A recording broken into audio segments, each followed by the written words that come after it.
Friends welcome to YouTube channel. AP రాష్ట్ర వ్యాప్తంగా ఉన్నటువంటి ప్రజలందరికీ కూడా ముఖ్యమైనది ఏంటంటే కొత్త రేషన్ కార్డుకు అప్లై చేసుకోవాలనుకుంటున్నారో అలాగే కొత్త పెన్షన్ కోసం ఎవరైతే ఎదురు చూస్తున్నారో వారందరికీ కూడా ముఖ్యమైన అప్డేట్ వచ్చేసింది. మనకైతే డిసెంబర్ నెల ఈ నెల 2వ తారీఖున కొత్త రేషన్ కార్డులో అప్లై చేసుకోవాలని చెప్పేసి ప్రభుత్వం అయితే చెప్పింది. కానీ దాన్ని అయితే మళ్ళీ పోస్ట్పోన్ చేసేసారు. అయితే మళ్ళీ అప్పటి నుంచి కొత్త రేషన్ కార్డులో అప్లై చేసుకోవాలి. అలాగే ఎప్పటి నుంచి మనకు పెన్షన్ అనేది అప్లై చేసుకోవాలి. ఇంకా వచ్చేసి గత ప్రభుత్వంలో అప్లై చేసిన వాళ్ళు మళ్ళీ కూడా అప్లై చేసుకోవాలా లేకుంటే వాళ్ళకు డైరెక్ట్గా పెన్షన్ అనేది వస్తుందా దాని గురించి తెలుసుకుందాం. దానికన్నా ఇంకా ముఖ్యమైన అప్డేట్ ఏంటంటే ఇక మీదట బియ్యం అనేది బంద్ చేస్తున్నారు. ఇంకా బియ్యం అనేది ఇవ్వడం లేదు. బియ్యానికి బదులుగా డబ్బులు అయితే ఇస్తున్నారు. మరి ఎందుకు ఇలా చేస్తున్నారు అనే దాని గురించి కూడా తెలుసుకుందాము. దాంతో పాటుగా బియ్యానికి బదులు ఎంత డబ్బులు అనేది మనకు ఇస్తారు దీని గురించి కూడా వీడియోలో క్లారిటీగా తెలుసుకుందాం. ఈ వీడియో ఎక్కడ స్కిప్ చేయకుండా చివరి వరకు అయితే చూడండి. ఈ వీడియో నచ్చితే మీ ఫ్రెండ్స్ అండ్ మీ ఫ్యామిలీకి షేర్ చేయండి. అలాగే లైక్ అండ్ షేర్ సబ్స్క్రైబ్ చేసుకోండి ఫ్రెండ్స్. అలాగే మన ఛానల్ ఎవరైతే కొత్తగా చూస్తున్నారో వారు తప్పకుండా లైక్ చేసి సబ్స్క్రైబ్ చేసుకోండి ఫ్రెండ్స్. ఇక వివరాలకు వెళ్తే ఏపీ రాష్ట్ర వ్యాప్తంగా ఉన్నటువంటి ప్రజలందరికీ కూడా ఎవరైతే కొత్త రేషన్ కార్డు కోసం ఎదురు చూస్తున్నారో ఎవరైతే కొత్త పెన్షన్ల కోసం ఎదురు చూస్తున్నారో వారందరికీ కూడా ఈ డిసెంబర్ 2వ తారీఖున మనకైతే ప్రభుత్వం అప్లై చేసుకోమని అయితే చెప్పి జారీ చేసింది. అయితే అప్లై చేసుకోమని చెప్పారు. కానీ మళ్ళీ కూడా ఈ అప్డేట్ అనేది పోస్ట్పోన్ అయితే చేసేసారు. ప్రభుత్వం ప్రతి దానికి కూడా మనకు ఎలా చెప్తుంది అంటే ఈ నెల కాదు ఆపై వచ్చే నెల అని ఇలా ప్రతి నెల కూడా ఇలా చేస్తూ వస్తుంది. మనకు డిసెంబర్ 2వ తారీఖు రేషన్ కార్డులు కావచ్చు అలాగే కొత్త పెన్షన్లు కావచ్చు ఇద్దరిని కూడా డిసెంబర్ 2 నుంచి అప్లై చేసుకున్నాను అయితే ప్రభుత్వం చెప్పింది. అలాగే జనవరి 2వ తారీఖున దానికి సంబంధించి కొత్త పెన్షన్లు వస్తాయి. కొత్త రేషన్ కార్డులు కూడా వస్తాయి. పాత రేషన్ కార్డులు అంటే వైసీపీ ఉన్నప్పుడు రేషన్ కార్డులని కూడా రద్దు చేసి మాకు కొత్త రేషన్ కార్డులని వస్తాయని ప్రభుత్వం చెప్పింది. కానీ ఇక్కడ ఏంటంటే ప్రభుత్వం చెప్పిన ఒకటి జరిగింది.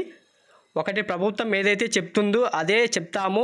మా సొంతంగా అయితే మేము ఏమి చెప్పను. ప్రభుత్వం అయితే 2వ తారీఖున అప్లై చేసుకోవచ్చని ఈ న్యూస్ పేపర్ కూడా వచ్చింది. తర్వాత ప్రభుత్వమే దీనినైతే పోస్ట్పోన్ చేసింది. అయితే మనకు జనవరి నుంచి కొత్త కార్డులు కొత్త పెన్షన్లు ఇస్తామని చెప్పారు. ఇప్పటికి కూడా కొత్త పెన్షన్లు అప్లై చేసుకోలేదు కాబట్టి నాకు తెలిసి జనవరిలో కొత్త పెన్షన్ రాదు, కొత్త కార్డులు కూడా రావు అని అనిపిస్తుంది. ఎందుకంటే మనకు 2వ తారీఖు కనుక అప్లై చేసుకుంటే దాదాపు 1 మంత్ అయినా పడుతుంది కొత్తవి ఏవైనా రావాలంటే. కానీ ఇన్ని రోజులైనా సరే మనకైతే అప్లై లేదు. అలాగే చాలామంది 2వ తారీఖు అప్లై చేసుకోమని చెప్పారని చెప్పేసి సచివాలయం చుట్టూ తిరుగుతూ ఉన్నారు. అయితే సచివాలయం అధికారులు ఇప్పుడైతే మాకు ఏమీ అప్డేట్ రాలేదని చెప్తున్నారు కదా. అది నిజమేనండి. ప్రభుత్వం అయితే ఫస్ట్ చెప్పింది దానికి సంబంధించి సైట్ అనేది ఇంకా ఓపెన్ చేయలేదు. మీరు సచివాలయం దగ్గరికి ఎక్కడికి కూడా వెళ్ళవద్దు. నీకు అప్డేట్ వచ్చిన తర్వాత నేనైతే నీకోసం ఖచ్చితంగా ఈ వీడియో రూపంలో డీటెయిల్గా తెలియజేస్తాను. అప్పుడు వెళ్ళండి. ఇప్పుడైతే అసలు ప్రభుత్వం అయితే మనకు ఎలాంటి అప్డేట్ కూడా జారీ చేయలేదు. అప్డేట్ జారీ చేసింది కానీ దాన్ని అయితే పోస్ట్పోన్ అయితే చేసిందన్నమాట. అందుకని చెప్పి మీరు ఎవరో కూడా సచివాలయాలకు చుట్టూ వెళ్ళొద్దు, తిరగవద్దు. ఈసారి మళ్ళీ కూడా మనకు అప్డేట్ వస్తే ఖచ్చితంగా మీకు తెలియజేస్తాను. అలాగే చాలామంది గత ప్రభుత్వం పెన్షన్ అనేది అప్లై చేశారు కదా, వచ్చేసి వాళ్ళు మనకు అయితే అక్టోబర్ నెలలో కొంతమంది వచ్చి ఉంటే పర్వాలేదు. కానీ రాని వాళ్ళ సంగతి మళ్ళీ కూడా మీరైతే అప్లై చేసుకోవాలి. మళ్ళీ అప్లై చేసుకోవడానికి ఈ అప్లికేషన్ అనేది ఎలా ఉంటుంది, అప్లికేషన్కు ఏం కావాలి, రూల్స్ రెగ్యులేషన్స్ మీకు తెలియకపోతే మన ఛానల్లో ఆల్రెడీ డీటెయిల్గా వీడియో రూపంలో పెట్టాను. ఒకసారి చూడండి. నేను చెప్పిన పత్రాలన్నీ కూడా రెడీగా చేసుకుంటే ఎప్పుడు పెన్షన్ అయితే వస్తుందో అప్పుడైతే అప్లై చేసుకోవచ్చు.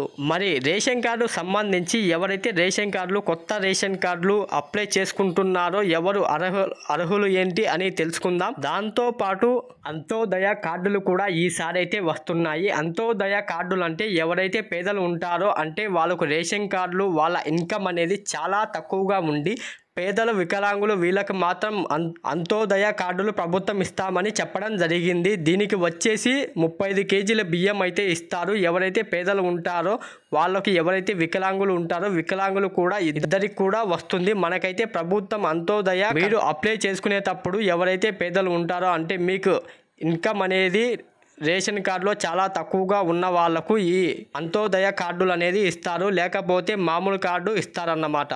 మీరు అప్లై చేసుకునేటప్పుడు అంత్యోదయ కార్డును అప్లై చేసుకోండి, అప్లై చెయ్యండి అని అడగండి, అప్లై చేస్తారు. లేదంటే మీకు ఇన్కమ్ అనేది ఎక్కువగా ఉందనుకోండి, మీరు అయితే అర్హులైతే కాదన్నమాట. తరువాత వచ్చేసి రేషన్ బియ్యానికి బదులుగా డబ్బులైతే ఇస్తామని చెప్తున్నారు కదా, మరి ఎందుకు ఇలా చేస్తుంది ప్రభుత్వం అని అనుకుంటున్నారు కదా. ఎందుకంటే మనకు రాష్ట్ర ప్రభుత్వం అయితే కాదు, బియ్యం అనేది కేంద్ర ప్రభుత్వం నుంచి రాష్ట్ర ప్రభుత్వం నుంచి ఇద్దరు దగ్గర నుంచి ప్రతిది కూడా వచ్చేది ఇద్దరిని కూడా కలిపితేనే ఇస్తున్నారు. మనకు కేంద్రం తీసుకున్న నిర్ణయం అన్నమాట ఇది.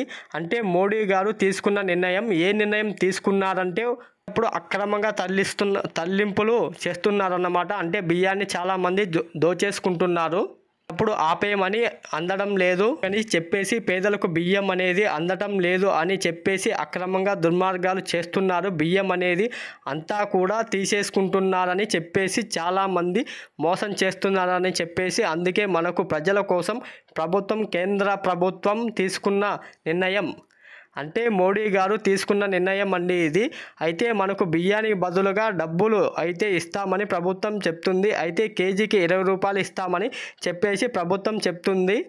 మీకు ఎన్ని కేజీలు వస్తాయో అన్ని 20 రూపాయలు అయితే ఇస్తారు. అయితే దీని గురించి చర్చలు అయితే జరుగుతున్నాయి. ప్రభుత్వం ఆల్రెడీ ఇదే విధంగా కొన్ని దేశాల వైపు అయితే ఇస్తున్నారంట, బియ్యానికి బదులుగా డబ్బులు అయితే ఇస్తున్నారంట.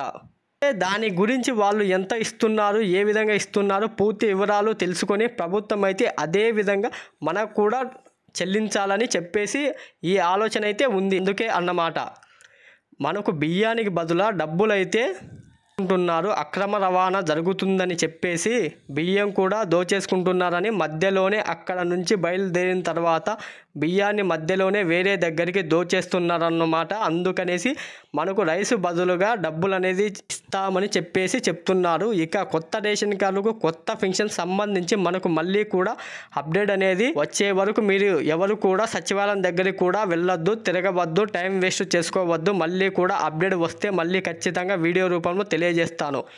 ఈ వీడియో నచ్చితే మీ ఫ్రెండ్స్ అండ్ మీ ఫ్యామిలీకి షేర్ చేయండి. అలాగే లైక్ అండ్ షేర్, సబ్స్క్రైబ్